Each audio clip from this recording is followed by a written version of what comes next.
फिलिस्तीनियों की जमीन पे कब्जा कर रहा है इजराइल, किसी की मातृभूमि के साथ खिलवाड़ कर रहा है, युद्ध नीति के खिलाफ जा रहा है, मानवता को कुचल रहा है, भूखे प्यासे रख के लोगों को, निर्दोष लोगों को मार रहा है, बच्चों को मार रहा है, बड़े बूढ़ों को मार रहा है।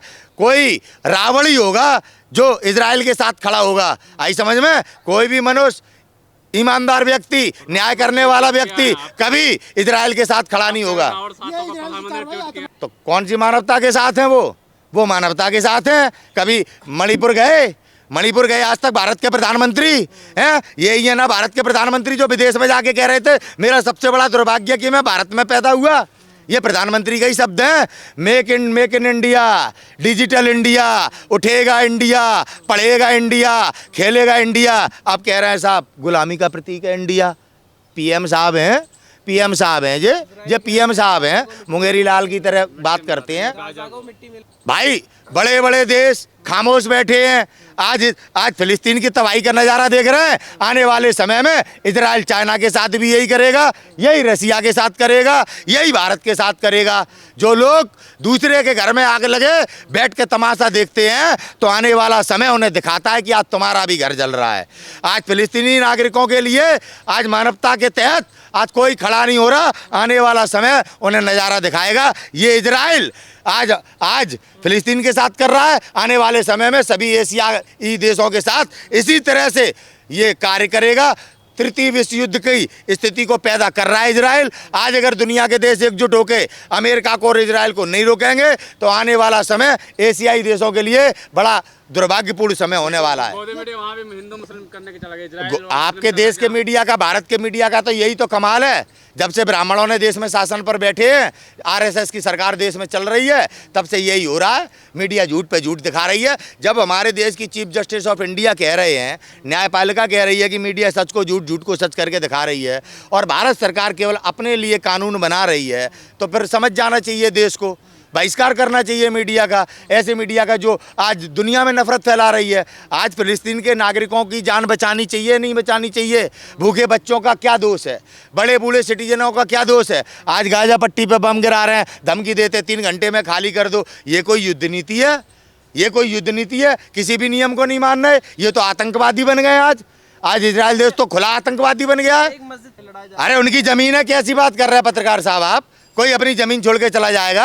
आए तो 1948 में ये लोग थे, अमेरिका ने बसाया इनको। जब सेकेंड वर्ल्ड वॉर के बाद जब जापान, वो क्या नाम है आपका, ब्रिटिश हुकूमत जब खत्म हुई दुनिया से, तब ये बना, पावर में आया अमेरिका। अमेरिका ने अरे क्यों अपने मंदिर के लिए, आप मंदिर के लिए हिंदू नहीं लड़ता, मस्जिद के लिए मुसलमान नहीं लड़ेगा? केवल हिंदू ही धर्माधिकारी है, मुसलमान अपने इस्लाम को नहीं मानते क्या?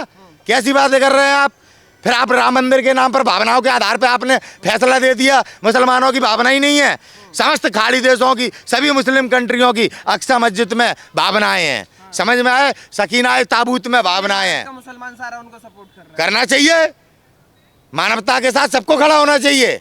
इस्लाम सदैव मानवता को महत्व देता है, इस बात को याद रखना। आई समझ? क्यों हम हिंदू नहीं है क्या? हम सनातनी नहीं है क्या? हम क्या मतलब है? क्यों मतलब नहीं है? सनातन धर्म तो सर्वश्रेष्ठ है, सबसे पहले मानवता को प्रेजेंट करता है। हम ही नहीं देंगे समर्थन। वाह पत्रकार महोदय वाह, बांटने वाले, लड़ाने वाले आप ही लोग हो आज, जिसके कारण फिलिस्तीन की आज ये परिस्थितियां हैं। आप ही लोग जिम्मेदार हो जम्मू कश्मीर के हालत पे, आप ही लोग जिम्मेदार हो मणिपुर में माताओं बहनों के ऊपर जो हुआ। आप ही के कैमरे नहीं पहुंचते समय पे, अब हिंदू मुसलमान कर रहे हो। फिलिस्तीन को न्याय दिलाने की बजाय उसे आप कटघरे में खड़ा करते हैं। जो आतंकवादियों की तरह इजराइल आज फिलिस्तीन पे हमला कर रहा है, उसे आप राष्ट्रवाद का प्रतीक बना रहे हैं। वाह पत्रकार। किनकी? कहाँ? अरे वो तो भगोड़े है, अमेरिका ने बसाई है, उनकी कहाँ से जगह हो गई कि वो वही ब्राह्मणवाद कि हजारों साल पहले हमारी थी? फालतू की बात, कोई अस्तित्व नहीं था वहाँ पे। फिलिस्तीनियों ने जगह दी थी उनको रहने की, समझ में आई?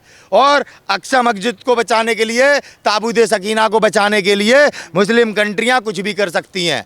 देश का मुस्लिम कुछ भी कर सकता है। आज फिलिस्तीनियों के साथ ऐसा हो रहा है, आने वाले समय में किसी के साथ भी हो सकता है। भी इजराइल के साथ है बहुत सी। कोई नहीं इजराइल के साथ है आने वाले समय में, देखना भी आप। रुक जाइए 2-4 दिन, आप देखना। भगवा पहने आप इजराइल के साथ होंगे? हम क्यों होंगे इजराइल? हम क्या रावण है? हम क्या कुकर्मी है? हैं? हमको आप इजराइल के साथ कैसे जोड़ सकते हैं? मतलब आप पत्रकार हैं, आप कुछ भी करेंगे। हम सदैव मानवता के साथ हैं, धर्म के साथ हैं, न्याय के साथ हैं। इस तरीके के नरसंहार को कभी भी सनातन धर्म महत्व नहीं देता है। लोग कह रहे हैं कि जो 100 करोड़ हिंदू जो हैं इजराइल के साथ, वो कौन लोग हैं? अरे वो कुछ मुट्ठी भर लोग चमचे, मतलब वो 100 करोड़ हिंदू हो गए, हम कौन है? हम कौन है? अरे ये तो अभी देवरिया में भी 2-4 पंडा मिलके कह रहे पूरा देश इनके साथ है। यादव क्या हिंदू नहीं है? ये तो बांटने का काम ब्राह्मणों का सदैव से रहा है। आई समझ में? आप 100 करोड़ की गिनती इनके बोलने पे कर लेते हो, हमारे बोलने पे करो ना। हम कह रहे हैं देश का 150 करोड़ नागरिक फिलिस्तीन के साथ है। आप दिखाओ कौन नहीं है, हमें बाइट पे दिखाओ कौन इजराइल का समर्थन कर रहा है। गिने चुने RSS के लोग जो भारतीय जनता पार्टी को प्रेजेंट करते हैं, उनके अतिरिक्त अगर एक व्यक्ति आपको फिलिस्तीन के खिलाफ मिल जाए देश में, तुम्हें चुनौती है पत्रकारों को। जा बाबा तो भैया भाजपा ही नेता है। वो तो मनीषा बाल्मीकि जब के ऊपर बलात्कार हुआ, अत्याचार हुआ, तब नहीं जाने दे रहे थे किसी को मिलने। बाबा तो बलात्कारियों को माला पहनाते हैं, बाबा तो मंदिर को लुटेरों को बाबा बनाते हैं, जैसे धीरेन्द्र शास्त्री। बाबा की क्या बता रहे हो? बाबा अपना नाम खुद, बाबा ने अपना नाम खुद बदल रखा है, अजय विश्व से आदित्यनाथ योगी।